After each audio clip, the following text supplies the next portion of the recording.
കണ്ണൂർ കൈതപ്രത്ത് 49-കാരനെ വെടിവെച്ച് കൊലപ്പെടുത്തി വൈകിട്ട് 7:30 നിർമ്മാണം നടക്കുന്ന വീട്ടിലായിരുന്നു ഈ കൊലപാതകമുണ്ടായത്. കൊലപാതകത്തിന് മുൻപ് പ്രതി സന്തോഷ് ഫേസ്ബുക്കിൽ ഭീഷണി സന്ദേശവും പോസ്റ്റ് ചെയ്തിരുന്നു. പ്രതി വൈകിട്ട് ഇവിടെ വരികയും പിന്നെ ഇവിടെ ആർക്കും അറിയില്ല, ഈ പ്രതിയെ ഈ ഭാഗത്ത് ഇതുവരെ നമ്മൾ കണ്ടതായിട്ട് ആർക്കും അറിയില്ല. നമ്മുടെ കൂട്ടുകാരൊക്കെ ആ രീതിയിലാണ് പറഞ്ഞത്. ആർക്കും അവനെക്കുറിച്ച് അറിയില്ല. ഇപ്പോൾ വേറൊരു നാട്ടുകാരനാണ് ഇവിടെ വന്നിട്ട്. അപ്പോൾ ഇവരെ പിന്നെ എന്തോ സാമ്പത്തികമായിട്ടോ അല്ലോ ഇവരുടെ എന്തോ ഒരു പരസ്പരം ബന്ധമുണ്ട് എന്നുള്ളതാണ് നമുക്ക് മനസ്സിലാക്കാൻ കഴിഞ്ഞത്. ഇപ്പോൾ അതിന്റെ പ്രാഥമികമായ റിപ്പോർട്ട് പ്രകാരം പോലീസ് അവരെ തന്നെ അറിയിച്ചത് ആ രീതിയിലാണ് പറഞ്ഞത്.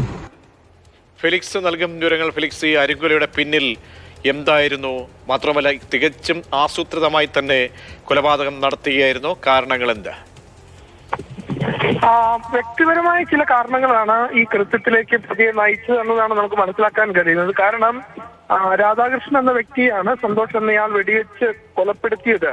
ഈ വെടിവെച്ച് കൊലപ്പെടുത്തുന്നതിന് മുൻപ് ചില ഫേസ്ബുക്ക് പോസ്റ്റുകൾ ഈ സന്തോഷ് എന്ന വ്യക്തി ഇട്ടിരുന്നു. ആ ഫേസ്ബുക്കിൽ കൊല്ലുമെന്ന രീതിയിലുള്ള കുറിപ്പുകളാണ് രേഖപ്പെടുത്തിയിട്ടുള്ളത്. ഒപ്പം തന്നെ തോക്കേന്തിയ ചിത്രവും ഈ പ്രതി ഫേസ്ബുക്കിൽ പങ്കിടുകയും ചെയ്തിട്ടുണ്ട്.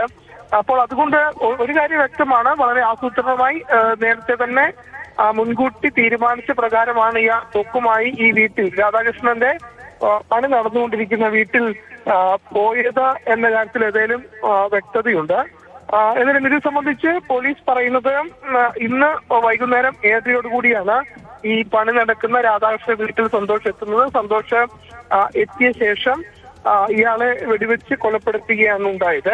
സാമ്പത്തികപരമായ ചില പ്രശ്നങ്ങളും ഉണ്ടായിരുന്നു എന്നാണ് നമുക്ക് മനസ്സിലാക്കാൻ കഴിയുന്നത്.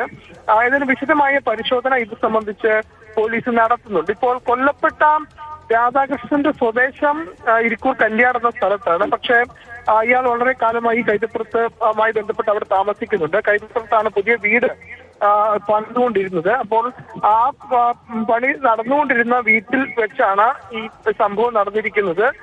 ഏതായാലും പോലീസ് ഇത് സംബന്ധിച്ച് വിശദമായ അന്വേഷണം നടത്തും.